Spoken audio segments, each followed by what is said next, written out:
me to a girl. I'm not really one of those kind of people who has types. I just like who I like.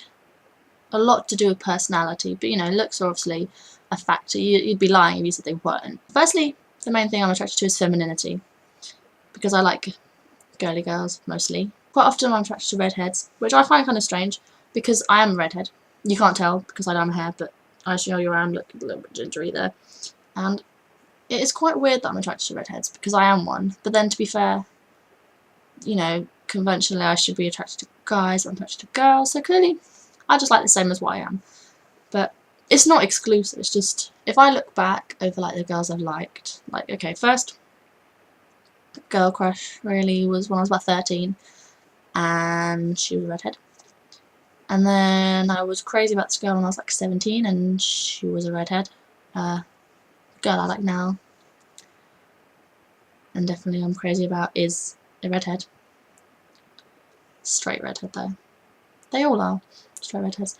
And there's this girl in my tutorial class currently who is pretty gorgeous. She's got these amazingly bright blue eyes and like fiery red hair, and I'm just like, whoa, she's really gorgeous. One thing I like in a girl is I like independence, because I don't like people relying on me too much, because then I have a lot of pressure on me, and that's gonna make me run away, because you don't want to give me pressure.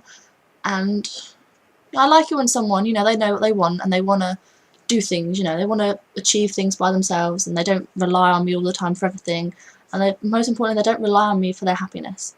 And it's nice, you know, if I can make them happy, but I don't want them to be miserable unless they're with me, because I mean, I've been with somebody who was just like, she'd always tell me how she couldn't live without me and her life was miserable without me and things like that. And you know, it's nice to know you're needed, but there's a certain line which you cross where it becomes like, okay, you're freaking me out, how am I ever going to not be with you? Because like, realistically, I knew at 18 I wasn't going to be with the person I'd be with the rest of my life, because that's just not me. So yeah, independence is a good thing. I think it's a good thing to have, you know, it's a good quality to have as a person. So yeah, independence is good. I like it when a girl can laugh at herself. You know, when you say something stupid or do something stupid or fall over or something, and you can just have a laugh about it and not get all offended. Don't take yourself too seriously, because, you know, it's just annoying if you just get stroppy all the time if someone's having a laugh. You have to be able to take my sarcasm, because I'm quite a sarcastic person and I don't want to offend anybody. If you've just got no aspirations, nothing, you just don't care, you know, that apathy is just, you can't be doing with it. You need to have some kind of drive to actually do something, even if it's nothing major. First gay kiss, which for me was quite young, because my first gay kiss was my first kiss ever, which barely anyone knows about.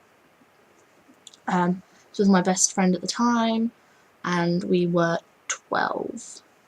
And we were out one day, and my friend, she decided to tell me that sometimes when she and her friends didn't have a boyfriend, they used to kiss each other. And I was just kind of like, okay, that's a little bit strange. And somehow we ended up kissing a few times, but it's probably because she's quite a manipulative kind of person, and very much like needs to get her own way because she's got such low self-esteem, and she's all like, oh my god, do you hate me kind of thing. So it kind of ended up happening, but I didn't really want it to, particularly. And it never occurred to me that I'd end up being gay, because I remember telling her, you know, I didn't want to do it because I definitely wasn't that way. But like another 4 years later, I started realising I was that way. It wasn't exactly great kiss, because it was my first kiss, and first kisses are always weird. Signs of gayness as a child. Well, I wasn't an overly obvious child, I don't think. The only thing about me that might be slightly gay is the fact that I wasn't very girly from about the age of 8. I refused to wear a dress until I turned about 16. I just wasn't a very girly person. But actually that's probably not that gay, because since I've been realising it, that I was gay, then I've started getting girlier, you know. I wear dresses quite a lot now. So, okay, I wasn't a very gay kid, I guess. Anyone like the new Lady Gaga song? I'm actually obsessed with it. I literally just sing it all the time. It's always in my head, and I just think it's, you know, she's conveying a really good message. You know, she is weird, and you know, she turns up to the Grammys in a big giant egg thing, but she's preaching individuality and embracing your strangeness, so that's a good thing.